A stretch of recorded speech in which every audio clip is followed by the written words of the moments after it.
Hello, and welcome back to this episode of the Root Beer Recon. Notice how I didn't give a number, because I'm recording all of these out of order, and I have no idea what episode we're on. In this episode, we will be trying I want to say obscure brand of root beer, but at this point there are so many obscure brands that anything that doesn't fall under the mainstream category seems to be labeled as such. So I'm going to stop using that word. But regardless, this is a strange one for multiple reasons. Bottling, it is a glass bottle, and I actually really am fond of the design that they're going for. It's very minimalistic. The cap seems to just be a black cap that says twist to open, and it's very, again, minimalistic, and I kind of like it. Same thing with the logo. It's not too flashy, it's not too out there with what it's marketing, which is just root beer, or in this case, root beer flavored soda. It appears this may be a bit of an imposter.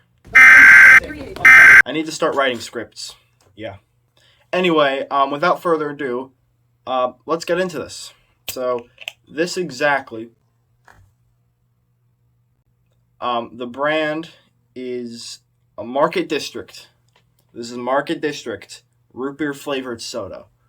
Hopefully, it lives up to what it's trying to be.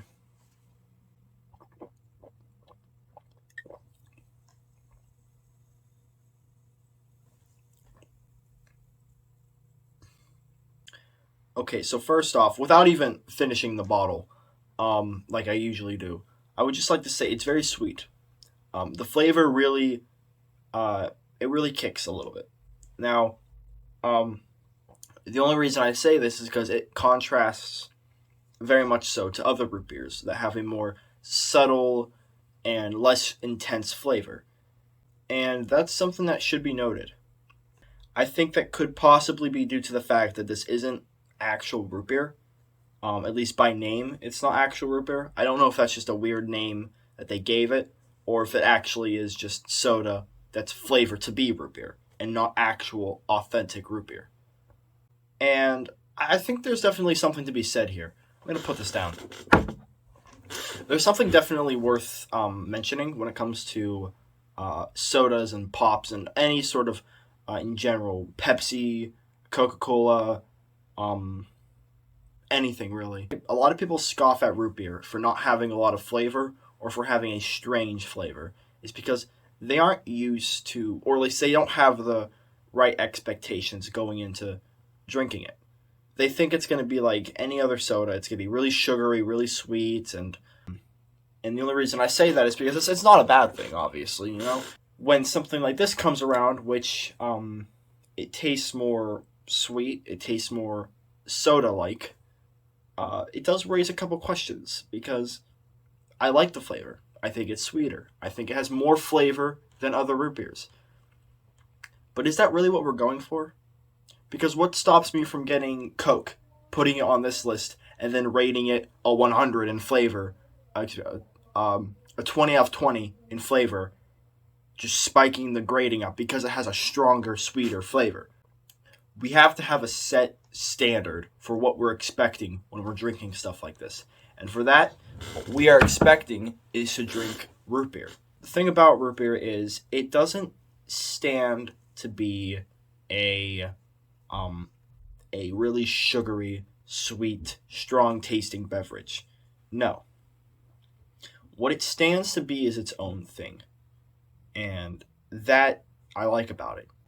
And that's why it having this kind of outlier nature really makes you want to appreciate the flavor that root beer itself, authentic root beer, presents. And that flavor, I don't think is too present here. Because I hate to say it, but the flavor is strong, it's solid, but it's mostly just sweet. It really just tastes like a soda that's trying to be a root beer, but it's not that good. As a root beer. As a soda, it's fine. But as a root beer, which is what we're basing this off of, remember, it's not that good.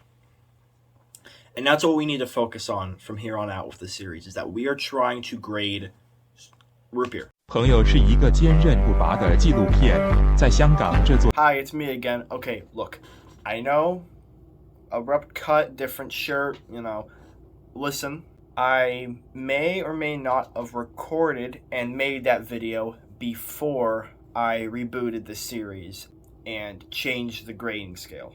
So originally the grade I gave this is completely invalid. With that being said, I will now give my grading for this with the newer grading scale in mind. The flavor, which is being graded out of 20, I'm going to give Market District a 12.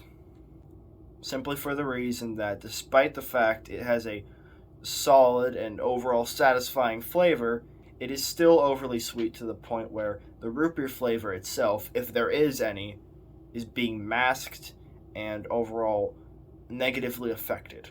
And therefore, it receives 12 out of 20. The carbonation out of 5, I feel like this beverage was moderately carbonated. It wasn't anything special. It is going to receive a 3 out of 5. And the versatility out of 10, which versatility refers to how much I feel that the root beer can be paired with food and snacks and really just anything.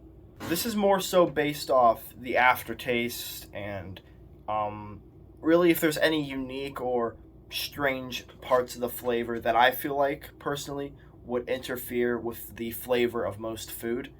Again, food being used as a term to describe all food is, it's leaving room for a lot of diversity. However, with, the difficulty of explaining it aside, in simple terms, it's just how well I feel like the root beer can be paired with food, which is really based off of just how good the flavor is, or if there are any discrepancies with the flavor that I feel like could possibly interfere with the experience of pairing it with food. Which, based on the fact that Market District root beer does taste pretty, decent to an extent, I'd say it's quite versatile. Definitely not nearly as much as other root beers. I could probably drink it alongside a meal or maybe with a snack, or really just in many situations I can see myself drinking it without feeling like it's out of place or feeling like the flavor is messing with any of the foods or other things I'm enjoying. So with that being said, I'm going to give the versatility a all around 7 out of 10. So with that being said, there's the grading. Holy fuck!